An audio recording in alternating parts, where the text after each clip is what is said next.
just been so recently that I had zero bandwidth to figure out who the fuck you had lined up to come with us. You're supposed to be a detective or something. No, and I'm not a detective. I'm the world's worst detective, actually. Welcome to the Armchair Commanders podcast. My name's John.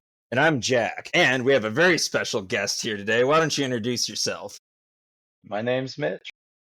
John Hinckley Jr. Yeah, for the listeners, we gaslit John into thinking I got a would-be presidential assassin on our podcast. No. Here's the thing, is you have been begging me all this time to be like, we should get him to do our show, and I've been adamantly fucking opposed to having a presidential would-be assassin. Oh, he didn't actually do it. I know that, but then fucking Mitch shows up here with his camera turned off and it just says John Hinckley Jr. on the bottom. I'm like, you motherfuckers. Come on, he would have tons of insight into District 9 as the guy that shot Reagan to impress Jodie Foster. Yeah, now that I say that, I'm not seeing the connection. It made more sense to me when I was thinking of it. Okay. Hi, Mitch. Welcome. We talk about you a lot on our show. Oh, good. I'm glad I'm famous. So some of our listeners are familiar with you. Oh, good. Good. I'm glad I'm not completely new. So, Jack, what inspired you to invite our friend Mitch for District 9? Well, we're almost 100 episodes in, and I think it was wrong that we didn't have another member of our squad here yet. And I missed Mitch. The fact that we never had the derelict Santa on. Hey, stop that. That was the year without a Santa Claus. It was a sad year indeed. Yeah. All right, so... But he saved Christmas. Also, his desire to, gaslight you into thinking a certain someone actually appeared. That also it was worth it. Played into. I would no, if that was actually the case, I would have ended the recording and then I would have chewed his ass out so much.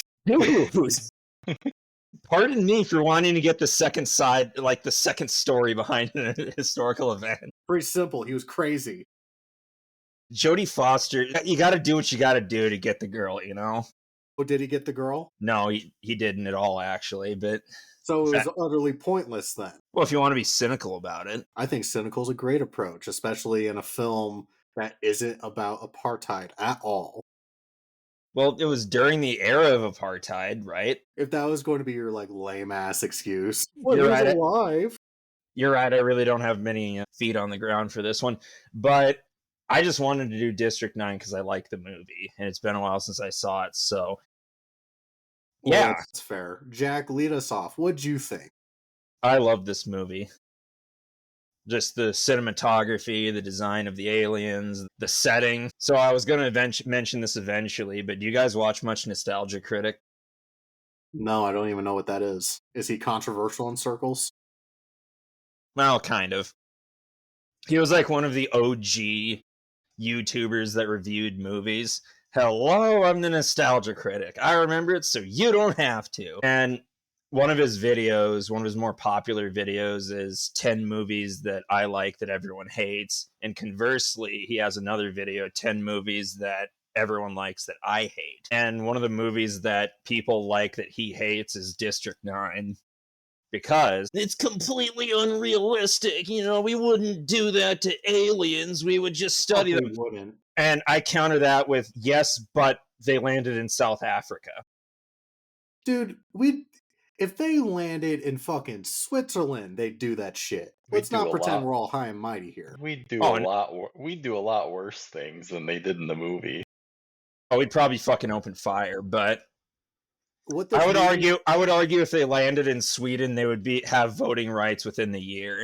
That ship would land, and that whole "it's free real estate" meme would click on, and they would get wiped out, and we'd have a cool ship to fly around in. Oh yeah, we'd nuke the shit out of that the second it showed up. No. That would lead to more of a fight between more humans. Some would want to nuke it. Others would be like, no. We can't break the ship. It's a cool spaceship. We need it for reasons. That would be a whole thing. This movie reminds me of two different South Park episodes.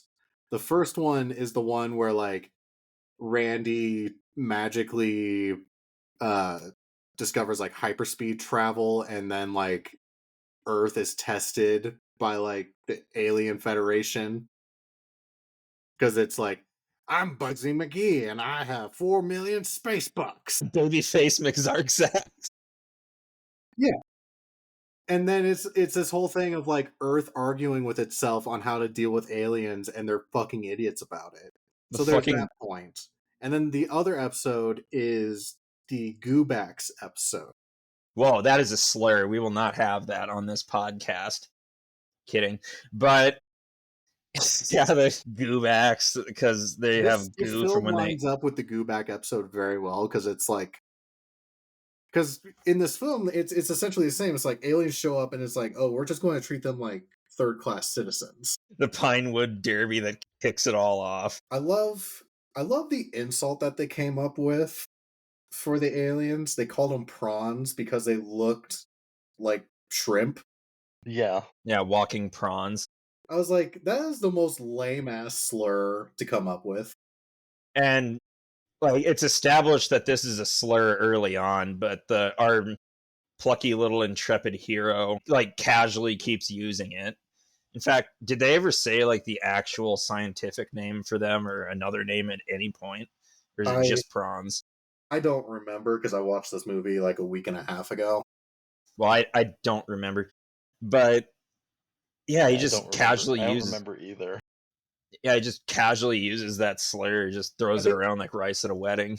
I think it was just like aliens and then prawns. Mm. I always thought the funny part was too, like, they're using that as a slur, but none of the aliens actually know what a prawn is. They're just like, why are we called like how do they know that? Like Yeah, they have no reference point. They didn't have prawns. They just showed up and people, I just imagine them showing up and the people pointing fingers at them. They're prawns, and they're like, hold on. That's not in the dictionary. What are they talking about?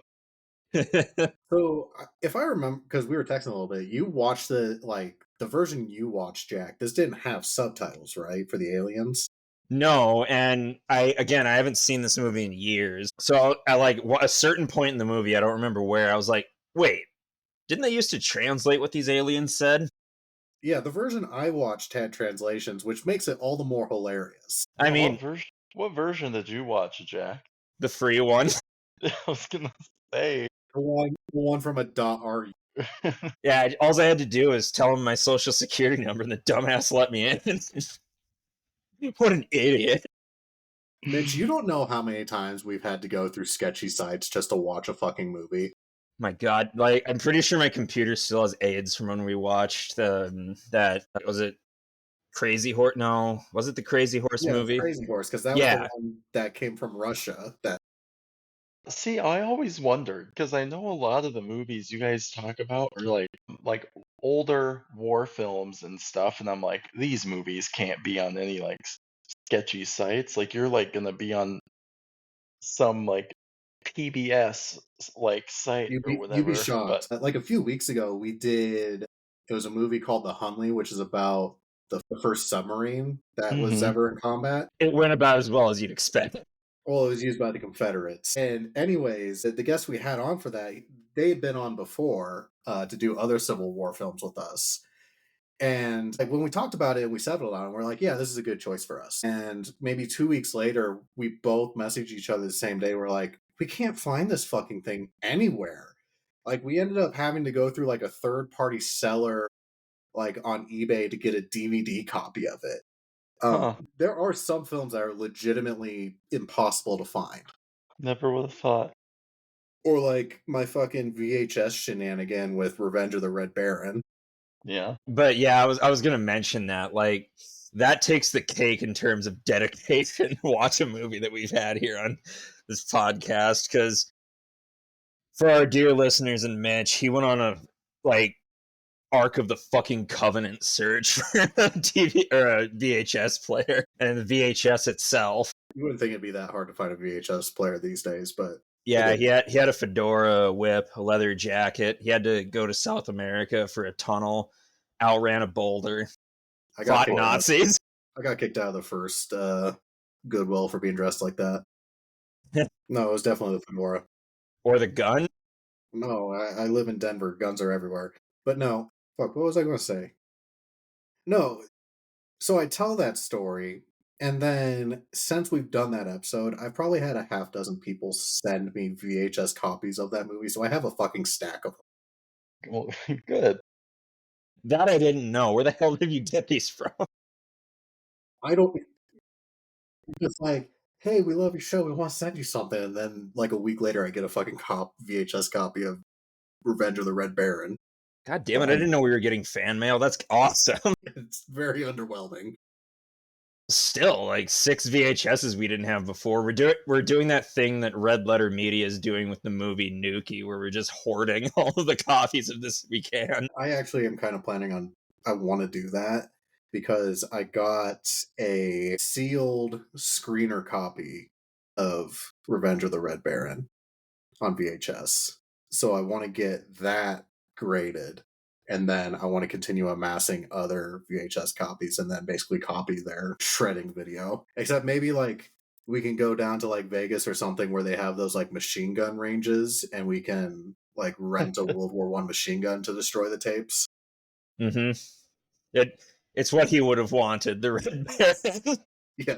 And I'm pretty sure it's what the director wants too, so no one else watches this movie. I'm sure Tobey Maguire is not opposed. Oh man. This was his star-making role. And if not for Spider-Man, this would be his best movie. Yes, I know that's controversial, and yes, I know it's not right, and I will not die on this hill. Anyway, so District 9's a great movie. What'd you like about it, John? I found it funny at times. Look, The alien fucking... I hate to be this guy, but like to cut to the chase for when we're reviewing this thing, I'm not going to be giving it a very good review. Oh. I remember watching this when it first hit Netflix like a decade ago and remember being very kind of meh about it then.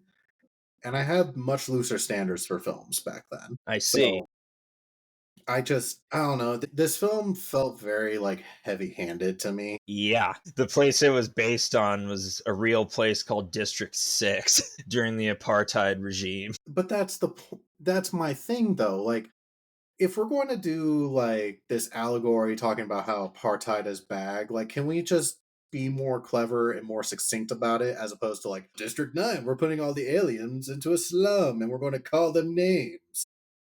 And the fact that it happened in like the same country, Yeah, and instead, same like exact you said, city. like you said, Jack, the real one was District 6. For this one, they just flipped that number upside down. Bet they fought all night. Bet they... so like it doesn't take, there aren't really any lines to read between to connect the dots on what they're trying to relate it to. It's like, yes, all right. I mean, if anything, you could probably just say that the air quote slur they came up with in the movie is better than the actual one they used back when Yikes. it was in full swing. But yeah, this was followed up by even more heavy-handed movies from Neil Blomkamp, Neil B. Neil Blowjob. Neil Blow Me, Johnny. Anyway, Neil and Blow Me, Johnny. He had the Elysium and Chappie. an Alien 5. Wait, he did Alien 5? Wikipedia says. Which one was that one? Fuck if I know, dude. I only watched the first Alien. Oh, it was canceled. Huh. So wow, he doesn't even really get that. It was just canceled. Hey, he did Gran Turismo also. Hooray. Anyways, this guy has done very subpar fucking sci-fi films for his entire career. Like, Elysium was even more hard-handed, fucking heavy-handed than this, if you ask The only thing me. Elysium had going for it is it had Matt Damon. Matt Damon! But out of the three, Chappie, Elysium, and District 9, I'd say District 9 is the best. That's not really saying much, but okay. Yeah, I can't even speak to that because I haven't even seen Chappie. I saw the commercial for it. Yeah, Psycho. that's about as much as I've seen, and I've seen Elysium. One of my favorite parts of Chappie is like one of his, because he starts out with the intelligence of a newborn baby, and one of his first words is "What up, fuck muttas?" because he's raised by gangsters. Mm. So I might as well give my positive to this, which is I did like the design of the aliens. Like I thought their look and their anatomy were very good. I liked the personalities they kind of had. So yeah, I did like the aliens in this movie. Aside from that, there wasn't a lot that I did like. But on the aliens note, I read a fan theory that the aliens look different because the humans were wrong. They do, in fact, have a caste system that survived. Like your average brown prawn is just a worker, but then we meet one that's like yellow and covered in spikes and very clearly stronger than the other one. So guard, soldier, maybe. And then there's green. The only two ones to my knowledge that are green is the Christopher and his son. And they managed to not only hide the command module for 20 years, but have the wherewithal to remember how to use the technology and replicate it and collect that goo for 20 years to enable them to remotely control the ship. So, yeah, they're probably part of the science cast or the leader cast. I went to college cast, Yeah, your mom went to college. the alien. Yeah. And they even mention it like, oh yeah, the brown ones are listless. They don't really do anything other than drink and eat cat food all day. That was a very interesting like plot device they used, or like little. That was an like I found like I thought it was hilarious, but like the fact that they literally say it as a line in the movie, like cat food is basically catnip for them. That was a weird line. Yeah, I didn't Like really. the fact that these aliens go cuckoo for cocoa puffs over fucking cat food, is an interesting plot device. And sorry for sounding like a broken record, but that's another fan theory is that it's not actually addictive. They're just that malnourished, and cat food has a lot of taurine in it. I did not know that. So what you're saying is that cat food is like an energy drink to my cat? No, like cats require a lot of taurine. That's why cat food is just lousy with the stuff. If your cat doesn't get enough taurine, it like starts losing hair and teeth and claws. It could die of malnutrition. So what you're saying is I should give my cat Monster. You know what? Yes, you absolutely should do that, Johnny. Report how it goes. Also, fun fact about that: cats, I think, was it their fucking liver or kidneys? One of those two is so efficient that they can drink salt water. I mean, you probably shouldn't drink too much of it, regardless of kidneys or liver, but they don't. It's not their first choice. Tomorrow you'll just see me send a picture to the group chat that has like my eyes gouged out because Boo went on a fucking bender. Yeah, he just fucking poured even more salt into his monster and made him drink it. He's a scrappy little guy. I love Boo. How Maybe big? maybe How Henry big? would actually move for once. How big has he gotten? He's the same as he's always been. He's like 8 pounds. I remember when he was just a wee little thing. I thought he was a crumpled up sock on your bathroom floor during one house party and almost stepped on him, but I didn't That's probably why he likes you so much. because I chose to spare him. But You yeah, know who actually is his favorite is Mitch. well, Mitch is everybody's favorite. I'm a cat whisperer. Yeah, Well, I don't know if you knew this, Jack, but we actually have like an agreement that if like I have some sort of untimely death, that Mitch is like the godparent to Boo, so he'll take ownership of him. you know, I don't like that, but I respect it and understand it. You can have the fat one if you want, What fat one? Henry. I forgot you had a cat named Henry. But yeah, sure, I'll take Henry. Okay. I actually met a cat named Henry this weekend. He was very friendly, if not untrustworthy or untrusting of me. I was devastated to hear about Domino passing. Dude, right? Meaty. We so at the college we went to, dear listeners, there was a Domino's in town. It was one of two pizza places. And they had like a store cat that was literally a black and white cat. And it had several different names, but the two most common was Domino and Meaty. Yeah. And like when it was snowing outside, they'd let the cat into the Domino's, which I'm sure probably violated some sort of health statutes, but For sure did. No one was about to snitch out Meaty. everybody used to just throw crusts at him on their way out. I think I gave him a pepperoni or two. Because that I just felt like that was healthier for a cat. A cat could have a little pepperoni as a treat. Yeah, I don't know what the disagree. nutritional value of fucking cat food to prawns are. But I don't know, like we already know that humans can't be relied on for information about the prawns. That was established in the film. Yeah, they make a ton of assumptions. And you know what assumption does? That was one thing I thought was kind of, I don't know, odd, because now it's been a minute since I've seen it, but like the aliens showed up and then the movie actually happened how many years after they first showed up? 20. Yeah, so you're telling me, like in the 20 years, like no research or nothing was, like no insight into them Yeah, they tried. happened Like at all? It did take they them a understand year to break language. into the spaceship. It took them like months to cut their way into the spaceship, but they have an understanding of their language because Wickus knows their language. He just can't speak it because of he's not the right physiology. I love that they took like the Star Wars approach to languages in this film, where everybody just speaks their own language, but somehow magically understands each other still. But I want to know but yeah, Mitch has a point. Like, I get that humans are warlike creatures and we focus all our research on weapons and shit. So that's probably why we didn't have any groundbreaking technology other than weapons. And they clearly don't remember how to use or replicate weapons either. And even if they did, they don't really have access to the same resources they did on whatever planet they came from.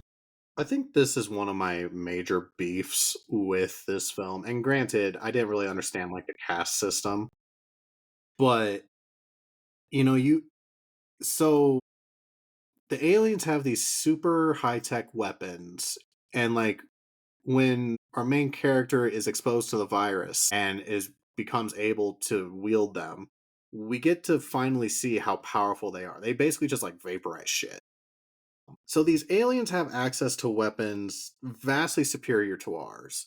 They're a race of creatures who mastered long distance space flight, and they have these like mech droids like an Alien or like fucking Avatar basically that only they can use, and yet they are still somehow herded into this like slum concentration camp thing.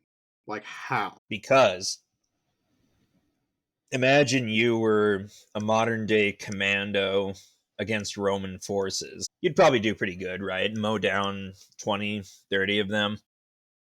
Now, how are you going to get more bullets? And if it breaks, how are you going to replace it? I They feel like could come out. They could come out guns blazing, but they could. They ain't But the warriors. pawns show that they have no problem using human weapons because we see them using AKs later on.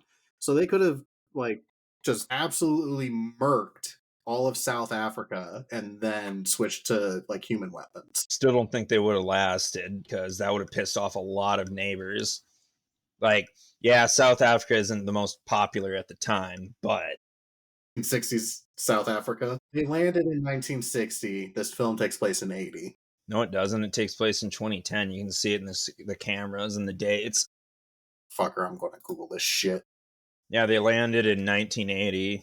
Opened a couple months. It takes a couple months to cut through. Yeah, I think it was they landed in 80, but it's like in Okay, this you're right. Fuck in me. this version in this timeline, like they show up in the 80s and like you could like because of them, they're like, well, apartheid is just gonna kind of keep going, but on the aliens this time. Like, Yeah, these are refugees, not warriors. Refugees have a lot of guns. yeah, that's what I kind of thought too. Yeah, Like, but they're very like I get being armed too, because who knows, like like you said, long distance space. Maybe there's pirates. I don't know, but like for being people just trying to escape from wherever the heck, who knows? Maybe they needed the weapons to escape from wherever. But yeah, I thought that too, though. The whole like, man, these stuff this like halfway through the movie, like when I saw like how powerful all their stuff was, I'm like, man, you just really kind of let them just kind of poke y'all with the stick into this little zone, huh? Okay. You know, we did like we could argue all day about why didn't they fight back, but look at any other time in history where something similar has happened and say why didn't they fight back? Yeah, yeah, And that's a whole nother can of worms I ain't even fucking touching. Yeah. yeah. You got a point there. I will say the one part of this film I like thematically the one thing I appreciated about this film was the exploration about human obsession with weapons. Because like obviously like Wickus or Vicus, what however the fuck you say his name. Wickus. Wickus. You know, the second that he is shown as the to be the only human being capable of operating alien weapons, they turn him into a fucking scientific puppet, strap him to a table, and force him into being like a guinea pig. Which I'm like, that's very on par. Like I totally believe that. I think that's very much within our human nature. The other part of it is like everybody has such a high desire to use these weapons, except for the prawn, apparently. Because like one of my favorite scenes in this movie is when you see some prawns, you know, go to like the Nigerian black market. And like the idea that Nigerians traveled all the way from Nigeria down to South Africa just to exploit the slum of prawn. Like, I totally believe that a group of people would do that, but also like that's a very long distance of travel that like in 1980s is not very accessible to a ton of people. There's also the concept of ethnic enclaves in cities. Right. So maybe there's like a neighborhood of Nigerians that are like, hey, we can make money off of this. Right. But that goes to my favorite scene, which is these prawns bring a fucking mech to the Nigerian black market. And the Nigerians are like, fuck yeah, we will if we can figure out how to use this, like we're going to be the best motherfuckers around. And the prawns are like, we want 1,000 cans of cat food. And the Nigerians counter with 100. And like the prawns are so like singularly focused on this shit that they're like, yeah, whatever. Like there's no debate from them. And I just found that hilarious. Not from the like desperation aspect, just like we're trading a fucking avatar mech for 100 cans of cat food, which is what, like $20? Yeah. Bet you never thought you'd say that, would you? No. I would trade 100 cans of cat food for a mech. I think anybody would, honestly. Which Hell, is why I'd pay the price of 1,000 cans. Fuck it. the guy was so desperate to figure out how to do the technology because A, he's crippled, and B, that's a lot of firepower if you figure out how to use it. The other part that I found interesting about it is like the weird extents people will go to get the things that they want. Like we've seen it plenty in our own timeline and in our own history of the lengths people will go to accomplish their goals. But like, you know, take the spiritualistic nature that the Nigerians take, which is like, well, if I eat the prawns, then I will gain their powers and I will be able to use it. Which and the end game of this, they weren't that fucking far off because Willick just gets exposed to the fucking space goo and then he's allowed to use it. So it wasn't an insane idea.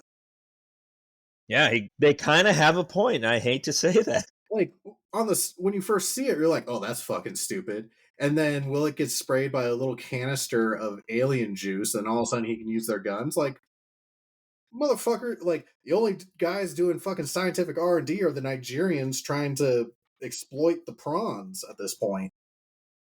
I can't remember. Did they ever say what that stuff was he got sprayed with? I'm No, drawing a blank. It was just like but random space liquid It was poop. like, It was unobtainium. yeah, Okay, okay, it was I something think it one of was just those like a things. generic like fuel source that most of their electronics operated on. So Okay, according to the word of God, because Blomkamp was asked this, the fluid is actually a nanite solution used for fixing things. So it's so with okay, So sure. wait, Willick got turned into an alien because of WD-40. yeah, it's what WD-40 does. It turns people human. Don't you know this? Oh, Cool. Tubular. awesome. I think it made more sense when I didn't know what that stuff was. It's plot devicium. Plot devicium. That's my Yeah. favorite hmm fluid. You get it by grinding up plot armor and melting it down. What did you guys think of the like the attempt at like the documentary found footage attempt of this film? It was mixed media. Yeah, it was Like not great, not bad. Like, I applaud the attempt. Like, like I don't know. so we're very clearly not watching the in-universe documentary. We're only getting clips from it because we see things that there were no cameras around for, like them synthesizing the nanite solution, them looking for it in the first place, Wickus's adventures in District 9, which we heard it from them. It's mostly guesswork about what he did. And then we see the Wickus bug at the end making that flower for his human wife. My wife. My wife.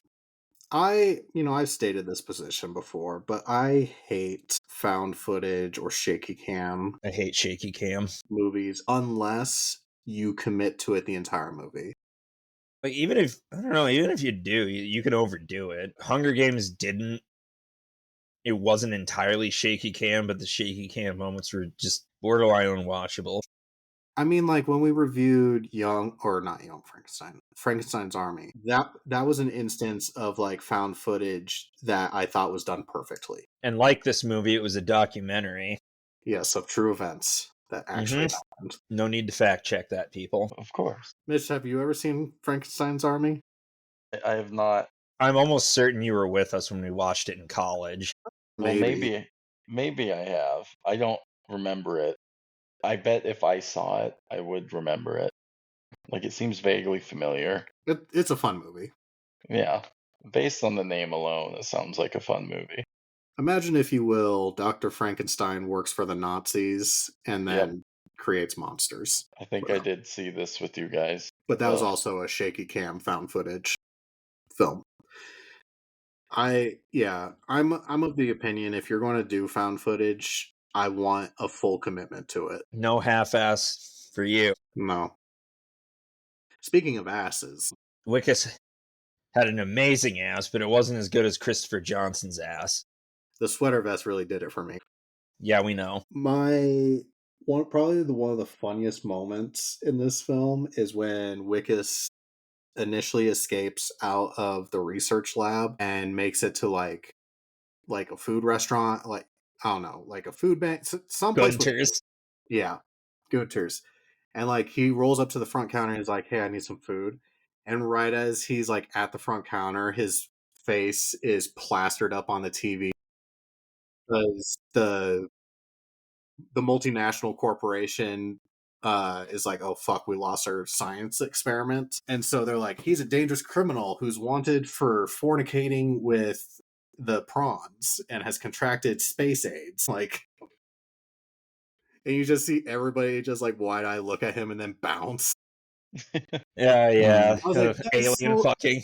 I'm like, that is also so on brand with human beings. Like, I totally expect like somebody to get thrown under the bus for like prawn fucking. Yeah, like they could have very easily just left it at like escaped with like classified alien crap, killed a person, dangerous. They're like, no, hold They could on, have just hold said on. he's infected with an alien virus. Yeah, something like that. But remember, this is the dude's father-in-law, so he wants to make Wickus look as bad as possible. I mean, I he also was love that too because that's also very believable. It's like, Yeah. Dad, you're going to help me, right? And he's like, shush. yeah. oh yeah, the father-in-law just did what he did because he was concerned about Wickus. The film just blatantly lying to us. Right. And that manager at Gunter's, when he comes back with the shotgun, just guns blazing at him, just was not fucking around. Right. You gotta stay strapped in Joburg. That was the other thing, though, is like one of the things that I didn't like makes me not like this film is that I think it's attempting to get us to be sympathetic to Wickus, and there's nothing to be, at least for me, there's nothing to be sympathetic to him for. He Like, is a racist. he's a racist or Arrogant. Well, whatever. not even arrogant, just condescending. Yeah, but like in the scene where he's doing the evictions, which also side tangent, can we talk about the absurdity of we need to legally serve them eviction papers? Since fucking when? Like, when did the aliens get human rights? I think that's the hilarious part. Another like on that realm too. Like, yeah, we have to show them these papers to kick them out or whatever. Like, do they have a concept of like what's happening? Also, Like, can they understand human like And concepts like but that? there's Like, it's like they're paying lip service to the law, and it's very sketchy at best. but I'm This saying whole like operation. what is the point of that? Because there are moments where like someone's like fuck you and like smacks one of the dudes holding a clipboard and then they just shoot the prawn. And I'm like, if you have carte blanche to just kill any of the prawns that you deem a danger, why the fuck do you need this Because legal work? regulations. For fucking what? It's apartheid South Africa. You can do whatever. I mean, they still had laws and regulations. Like, you can't exact like in Jim Crow Laws and South, you couldn't. regulations are a social construct. We can devise whatever the fuck we want out of them, okay? And you couldn't just go postal on the black community, even in the Jim Crow South. But I a, mean, de- a I death, would a argue death of that a I death of would a black argue, person probably wouldn't kick up much of a fuss. I would I would say people in the deep south kind of did that anyways. Well, they did, just not on a mass scale. But what I'm trying to get at is there are rules and regulations to this. Yes, they're loose, and yes, they are racist, but that's why they didn't go full wipeout mode of the aliens. I would like to form after my little tirade. I realize there's some problematic issues with it.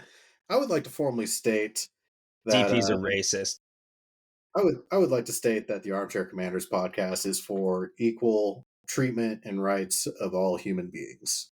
Human Except beings. for except for those dirty prawns. If you are of the human species, I believe you should be receive equal and fair treatment. Racist. What about you, Mitch? What's your speciest views on life? on life? I don't Yes. even know. I genuinely couldn't tell you how I would react if If tomorrow a aliens. spaceship landed over Gary, Indiana, what would your thought be? I don't know.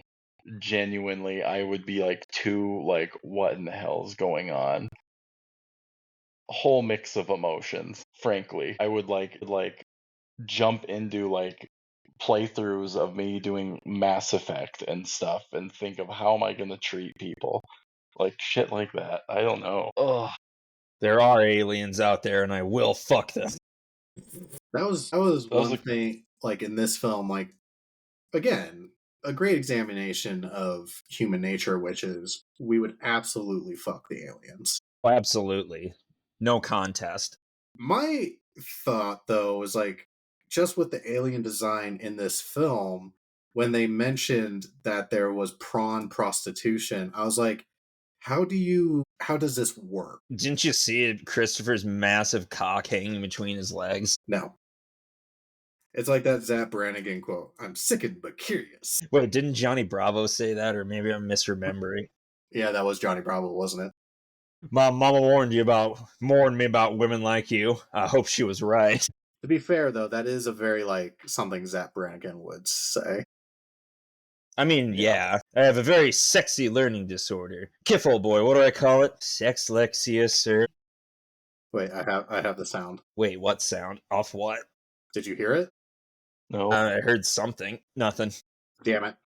I was playing the sickened but curious soundbite. Sickened but curious. Also, fun fact I read about this movie. You know those very brief man on the street interviews they did? Yeah, where they're like, the prawn killed my family. A lot of those, some of them were scripted, yes, but a lot of them were unscripted and they really weren't actors. They were just people on the street. And what they did was they asked them their opinions about immigrants. And one of them was like, I don't know where they come from, but they can't stay here. And a woman was like, I can't leave my house at night because of them. So yeah.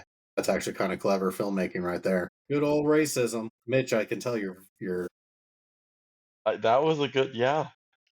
I did not know that. I thought it was all just scripted stuff. We've gone to worse places than that, Mitch. Oh yeah, I know. I guess I'm more thinking like, dang, that's like you said, that being kind of clever. Probably one of the more clever things they did in the movie. You know Because what? I'm with going to give it a bump half up because of that. I was initially leaning towards like a 1 or a 2 rating, but I'm going to bump it up. I haven't decided what my final rating is, but can we also talk about the fact that even though yes, the director of this is Neil Blowjob or whatever, but this is produced by Peter Jackson. Yeah. Because they wanted to make a Halo movie. Studios canned it.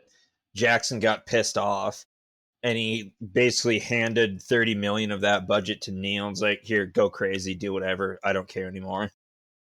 When I first saw that Peter Jackson was involved in it, and then I watched this movie, I was like, how did we go from fucking what year was this?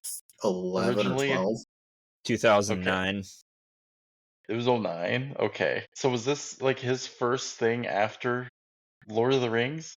Well, that's what I was like. Well, I don't no, think so. So he did Lord of the Rings, but he also did the King Kong remake. Oh, that's right. Yep, he And did. I saw his name on this, and I was like, how the fuck do you go from King Kong and Lord of the Rings to this bullshit? Well, Jack kind of answered that. What a move. Mad that his original movie got canceled, so he just handed the money out. Why not direct it yourself and do a good film then? Well, I thought he did pretty good. Because he wanted to make Halo, duh. Right. I was joking with Jack when I didn't know who was joining us today. We were talking on the phone, and I was like, you didn't get Peter Jackson on this. Because obviously that wasn't the case, but I was like, I was about to like ream him for that too, because I was like, really? You somehow got a direct line to Peter Jackson and he agreed to come onto our podcast, and this is the film you got him to do with us? Like none of his other like good ones. Well, shit, I do a World War One movie with him. Yeah, he did that one where he used all that restored. What's the name of it? He colorized all that black and white. Yeah, he did. World We War shall not One. grow old. Yeah. That one, yes. I couldn't remember the name of it. But he also owns the largest private collection of World War One aircraft. Gotta do something with that Lord of the Rings money. I know. He has a hangar with like 30 biplanes in it, which is conveniently housed in New Zealand. But yeah, I was like, I swear to like, I was ready to just be pissed off at Jack. You always are pissed off at me, so I'm the perfect guy to have a would-be presidential assassin on the podcast. I'm willing to make the creative jumps that you aren't, man. I want to be experimental. I want to push boundaries. This is art, DP. So yes, we're art. We are creators. Did you guys think, in the loosest sense of the word, did you guys think at the end of this, did you think there would be I know we're a little late for this, but did you ever think like a sequel would have been made or could be made? Here are my thoughts. What if Christopher's a lying bastard? I'm fine. Let Wickus get what he gets. Because there are several points in the movie where Wickus is like, hey, could you help me? Like, if I help you do this, that will greatly advantage you. You're going to fix me, right? And Christopher is more or less like, yeah, sure, whatever. And when he first proposes that, Wickus is like getting pissed off and frustrated with them. And he's like, "Oh, I'm gonna tell on you guys." And then Christopher's like, "Oh, well, I guess you don't want our help to become normal." And that's what gets him. He's like, "What? You can change me normal?" And then throughout the rest of the movie, Christopher's like, "Oh yeah, I need this, this, this, and this." Well, yeah, I mean, that's what I mean by Wickus isn't like there's no redeeming qualities to him. I feel zero like the scene where his wife picks up the flower, like I feel bad for her, but like when we see it pan over to him as a fully formed prawn folding a flower, I felt nothing. I was like, you got what you fucking deserve. Gave him a new perspective on life. Everything he did was completely self-centered. So I ask you, would it not be funny as fuck if we saw the leader of the KKK becoming black and living in one of the low-income neighborhoods? It's like the Boondocks. I got Revitalago. Yeah, actual Revitaligo striking David Duke down like the holy bolt of God. Oh my god, don't act like you wouldn't pay money to watch that. I would watch the shit out of that. I'd pay money for some geneticist to make it happen. I think kind of based on all that, a second movie could potentially be way better than this first one. Because, like, the buddy says, "Yeah, I can fix you," and he takes off for, I can't remember, he says, "I can be back in Homeworld. I Like can be 3 back in years. X years and then I can save you." Whatever. Like, the next one can show part of that adventure, and then part of it, like, they can jump to him doing his shit to save him, and then jump back to Earth where this Wickus guy, however you say it, like, it just Living his shows him doing, like, just getting, I don't know, living a shitty ass life as his new form because he's He looks anonymous. I, Like, I want a version of this story where he does come back and Wickus gets transformed, but it's a half-ass transformation and he's turned into like the Hunchback of Notre Dame. or like just, or just like, it's like Two-Face, like just parts of him go human. Like he Yeah, he still has like a has like, tentacle coming out of his nose, yeah, he still has like the hands, but like his legs are normal or something. I don't a know. strong affinity for cat food. Yeah, Oh, like that I don't know. was Like the I don't scene know. where he eats Yeah. cat food also grossed me the fuck out. Also, I'm also the kind of person that like the sound, like if I hear someone chewing their food, it just like drives me through a fucking wall.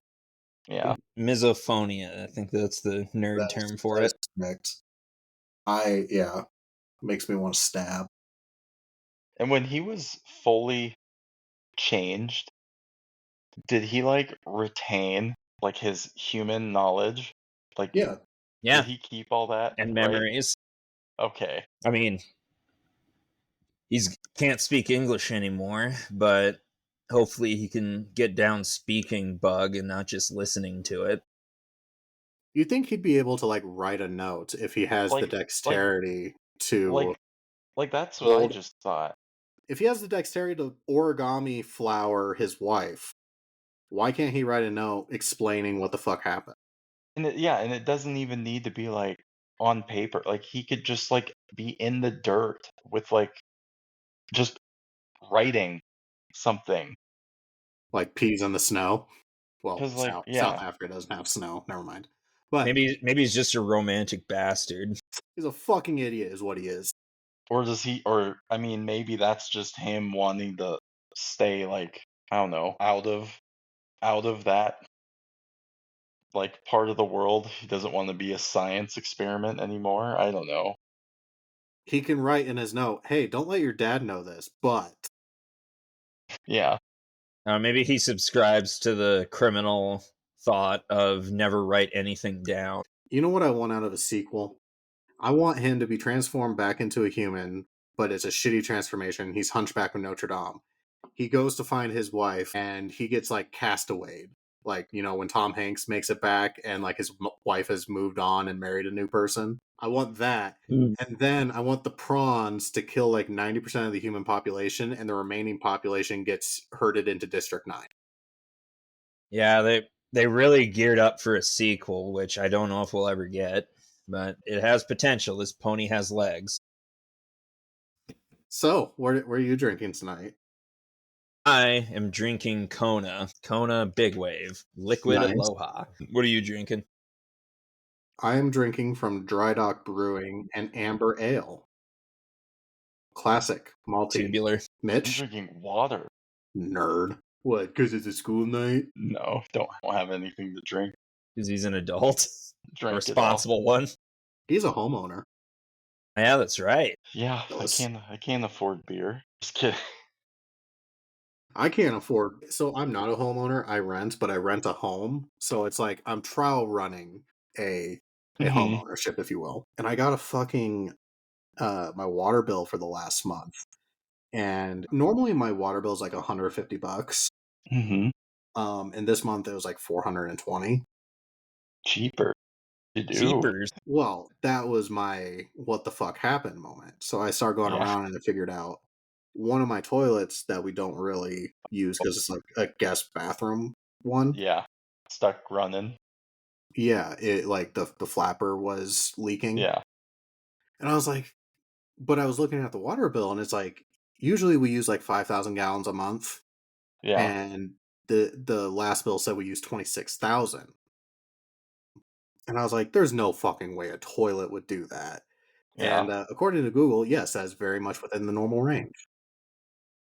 I'm like, maybe being a homeowner fucking sucks because if I lived in an apartment, my bill would have gone up like $2. Yeah. But so I told that, like, I got my bill while I was at work, and like I told my coworkers about this because I was just fuming. Mm-hmm. And all day and even into later that night, like my coworkers were texting me like different fun facts about like what I could have done with 26,000 gallons of water. Sure. My favorite one was I could have, I'll give you a couple of them, but my favorite one was I could have watered an acre of corn for a year. Look at that. How long is that if you were running a water park? Would that You amount could of water? run a water, that was a fact that was given to me, and I you knew could it. run a water park for about a third of a day. Okay, yeah, we could have the after work water park. There we go.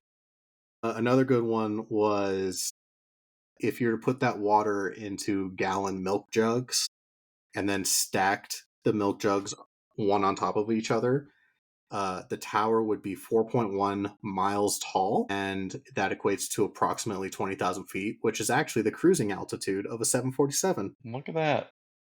Your I coworkers had a also, fun time. I could have also given, I could have filled an NHL hockey arena. Like I could have provided filling in an ice rink for a hockey game. There we go. I could have watered, I could have provided a 32-ounce hydro flask of water to the city of La Crosse, Wisconsin. Each resident. Look at that. Look at all those things you could have done but failed to did do. I did it. But man, I got quite the deal. It was only 2 cents a gallon. Yeah. Oh, fuck me. Smokey the Bear would be so disappointed. Oh, that was another fact. 26,000 gallons is the equivalent of, you know, those like big like jetliners that are converted into Yeah. like water tankers. Yeah. Could have done 12 airdrops with them. Look at that. You could have Yeah. put out a forest fire. Yep. So Because of you, I'm a terrible millions of human being. acres of forest gone because of you. Shame.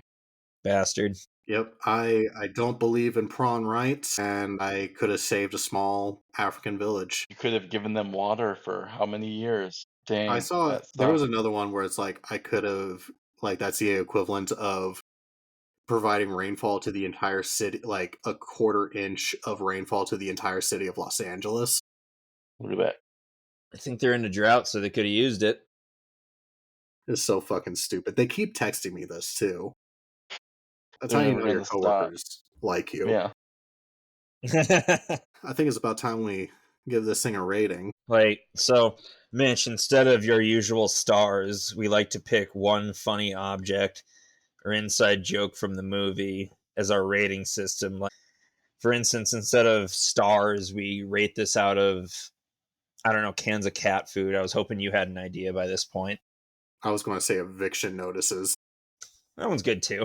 Signed eviction notices that they didn't really sign. They just swatted out of the dude's hand. Mitch, 1 to 5 eviction notices. It's eviction notices. I don't have to come up with my own. No, no. You Okay. can. I mean, if you wanted to. If you have a funnier Okay. one, I'm all ears. Oh, I don't know if it's funnier, but I'll just do mine since I'm the guest. Yes. I will give it two out of 5 flowers for my wife. Moef. My Okay. life. I'm going to do that too. I'm going to do metal flowers. Yeah. And it's gonna be 2 out of 5 because, like, I don't know, it's good enough to where if it was just on in the background, I wouldn't change the channel, but I wouldn't pay attention to it. That's a good That's metric, about I think. where I'm at. That's about where I'm at. So 2 out of 5. Jack? I give this 4.5 cans of cat food out of 5. I like this movie. Anything to further your point other than you liked it? It's accurate. It's accurate in that they landed in South Africa and got apartheided. So I gotta hand them to that. And it was made by a South African director, which this movie launched his career. The main dude, the main actor, the guy who played Wickus, and they did it all off $30 million and somehow made 7 times that. Yeah, I mean, it was a very successful film. And then he didn't match his success with Elysium and Chappie like we were hoping, but as South African sci-fi, you don't really see a lot of sci-fi from that corner of the world. So I was, What the all fuck? right, fuck it. Did you know that Wickus went on to play Murdoch in the fucking A-Team remake? No, because I didn't watch the A-Team remake because I didn't want to. That's fair. Do you think the A-Team's a war movie? Yes, Well, we'll have to add it to the list. I'd rather review that movie than that fucking Avatar movie. Which one? Yes, because I don't like Avatar 1, 2, or the Last Airbender live action movie. Well, they're all on our list, so. I know they are. And I know if I piss you off enough, you'll pick one. Actually, I just realized. This was your last one. I get the next. Yeah, you get the next pick. That's But it. before that, I got to go to Rotten Tomatoes. We all have our ratings. Oh, wait, I didn't get a rating from you. Seeing as you both, Mitch did the flower, you did cat food, I'll do the eviction notice. I give this 1 eviction notice on a clipboard and then like half of a broken clipboard without the eviction notice. So 1.5. Correct. Or actually, 1.25 because the eviction notice is part of. So 1.25. And I say that because it's heavy-handed and the main character is unlikable. There is funny. There are elements of this I think are very relevant to human nature. But overall, to Mitch's point of if this was on TV, he mentioned he wouldn't change the channel, but he wouldn't pay attention to it. I would change the channel. So that's why 1.25. Harsh, man. There we go. Now, let's go to Rotten Tomatoes. The Tomometer gives this movie a 90%, and the audience rating is 82%. I'm not surprised because all those metrics are probably from when it first came out back in 9, whenever, and I remember it being like hyped back then. Like, I remember the previews and the stuff for all of it, and people were like hyping this up as like the next big sci-fi movie. Like the next Avatar. Yeah, like it was a big deal back then. I remember, at least around here, I just remember it. In my opinion, it was overhyped, but And then, yeah, that was the same year as the Avatar came out. That was the one I had beef with. Well, I disagree with both Rotten Tomato ratings, but I think I'm in the minority there. I knew it would be higher. I didn't know they would be that high. I expected it to be like in the 70-80 range. Yeah, I was thinking 70s at least, or minimum or max. But look at that. Jack is the real critic around here. Yeah, you have the. I'll take my certified media literate sticker any day now. You have the hot take. The gold star boy. Anyway, any other things? Oh yeah, we get to hear your pick for next week. That's right. Well, next week I think we have another guest. So This will be my pick the next time we don't have a guest. How's that sound? Sure, okay. Gotta do something to really How make big up. is You didn't your pick one, list did of you? the movies? It's a It's like living document. it is. It's like 100+ films, but it's constantly Okay. being updated Sure. between stuff Whenever we watch and stuff we add. whenever you think of stuff, you Yeah, plonk her on there.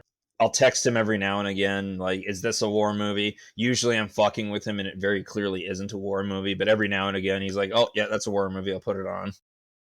Like, I argued that stupid Thanksgiving movie where they go back in time, like the turkeys go back in time to get turkeys off the menu to end the genocide of their people. I thought that was a war movie. I say that's a war movie. DP doesn't. Sure it is, Jack. Yeah, see? Sure. I love that condescending agreement. I'll take it. You know what? Let's do fucking Olympus Has Fallen, Gerard Butler. Hey, there we go. Is it a war movie? Who knows? I would argue it's basically war against North Korea and or war on terror, but Yeah, that's a war movie, sure, yeah. I watched that in theaters. I did too. I actually went to see that movie on prom night instead of going to prom because I have a lot of friends. Sad. I went to that movie on a date and it didn't go anywhere. I wonder why, with such a stellar film choice. Fuck you. But yeah, you're right. Oh god. What movie? I remember last night, me and Miranda went to the movies last night. We watched Conclave with Lord Voldemort, or Rafe Fiennes. Yeah. Terrific film. Anyways, she doesn't listen to our podcast. Hater. She says it has something like she feels awkward listening to me. So she is like, I'm surprised you guys haven't done like the movie Unbroken yet. And I was like, that's an odd one for you to bring up. She's like, yeah, I absolutely hate it. And I'm like, good to know. She's like, yeah, I went on a date to watch that movie and it was like a terrible date. And I was like, so you're really rubbing salt in the wound here that you A, don't listen to the podcast, and B, like the one war movie that you were going to discuss with me was one that you went on a date with another dude. But so now she's the guest, right? whenever we do Unbroken, unless Mitch wants to snipe that out from her. Okay. I mean, if she doesn't want to do it, I've seen that one. I think I told you guys about that one. I never saw Unbroken. I think I remember telling you about it. It's a book, too. Angelina Jolie directed it. It's a good book. If you want reading material. Jack can't read. Yeah. True. We know this. One of these days, I'll get past the letter C. That's why he works in the blind section of the library. Yeah, all audiobooks. Anyways, Jack, do you have anything else? I donut. All right, well, if you've enjoyed this show, please leave a review. The stars do matter. If you want additional content from us, you can find us on Facebook, Instagram, YouTube, TikTok, all those places. Until next time, I've been John. And I'm Jack. Mitch, thanks for coming by. Thank you so much, Mitch. We've been meaning to have you on for a long time. It was worth it to fuck with DP. Oh yeah, that was fun. John, he has been texting me for like the last 2 weeks. So he's like, "Hey, plan on this date," and then I'm like, "Yeah, sure, that's fine." Hey, can you reschedule? Something happened. We couldn't. Yeah, it got dicey. I'm sorry. Yeah. No, that was fine. And at one point, he was like, "Oh, I can just send you the things if you and the guest want to do it." I'm like, "No, you have to be here for this. 2 weeks of planning aren't going to be undone for this." Well, I was like, because I thought it was going to be like, like when I set up a guest, it's like we have like a guy who's a museum curator or like actor from like a TV show or something. So like scheduling shit, like if something doesn't work out, it's kind of a big no. So that's why I was like, oh, you can just go on without me, I didn't realize it was our flexible friend Mitch. Yeah, as long as it's after 8 p.m., I'm your guy. That actually works perfectly for us. By the way, what were you for Halloween this year? Me? Yeah. I wasn't anything. He was a father. That's fair. I was also nothing. I was a hot dog. That's what I am every day. Yeah. But you're everything to me. Me too. Okay, goodbye, everybody.